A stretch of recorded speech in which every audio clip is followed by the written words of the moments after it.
I'm Andy DeBillis with NETV in Brussels. We're attending a panel on Belarus today, the role of local authorities. With us is Mr. Istvan Sertö-Radics from Hungary, who's the Vice President of the Committee on Regions, and also with the President of the RELX unit in the European Commission. We heard some pretty good conversation, the vexing problem. What do you do with Belarus?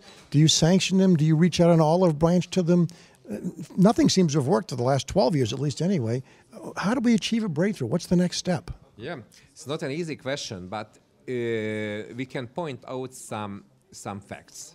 One is the Eastern Partnership has been launched at the Prague summit on the 7th of May, and now the Eastern Partnership initiative is going on its way.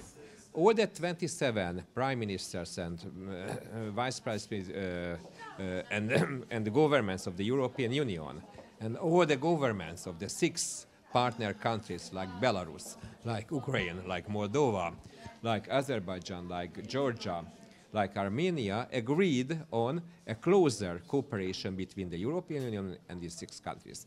Belarus is one of these countries, and the connection between the European Union and Belarus is not an easy topic, but we have to start to work. And from the point of view of the local and regional governments, I can state that maybe the government and the president of Belarus has some political problems with the European Commission. So on the governmental level, there are some controversial issues now. But on the local and regional levels, I don't see any controversial issues. So we can start on the cooperation right now. But isn't the problem that even if you can work with local authorities in Belarus, the hierarchy of Belarus doesn't care and doesn't really pay attention to any progress you might make at the local level?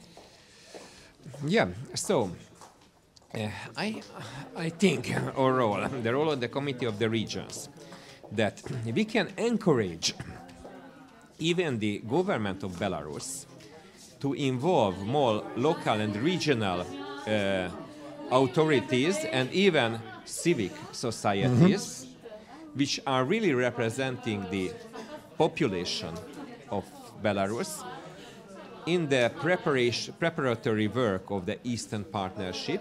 So we encourage the government, not only the Belarus government, but also the other 5 Eastern Partnership governments, that they should take the opportunity to involve the local and regional authorities and civic societies into this process, which is called Eastern Partnership. Well, this year's 20 years since the fall of the Berlin Wall and the end of the communism, allegedly, except in Belarus.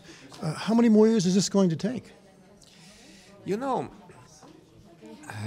our point of view and my point of view, that somewhere and somehow we start to working on. We have to make the first step, regardless the political situation right now. Because if we are waiting, if we are taking some prerequisites and some we would need some specific measurements from the side of the Belarus government as a prerequisite of the cooperation. We wouldn't proceed. Well, you mentioned first steps. Shouldn't you be taking the last steps by now? The last steps, yeah. The last steps. It could be our goal could be an agreement between the Belarus government and the European Union's Commission for a so-called cooperation agreement, which we will have other Eastern Partnership countries. But I think we have to wait for a while for this agreement. But in the meanwhile, we have to start on with the concrete work. Belarus says that they are as much of a democracy as is Russia, and yet the European Union has no real tangible problems with Russia.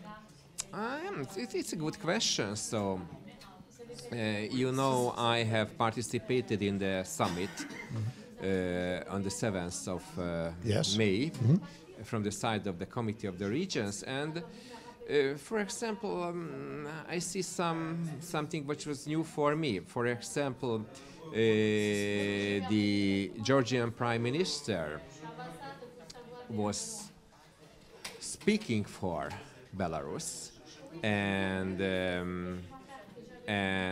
his message was that the European Union should cooperate intensively with the Republic of Belarus, and it seems that the today Georgian government and the government of Belarus have good connections. And if you look at what has happened between Georgia and Russia, in this context, we would say that the Belarus has an independent foreign policy from the Russian Federation. From the Russian Federation, right. Right. Thank you very much. This is Andy DeBillis with NETV in Brussels.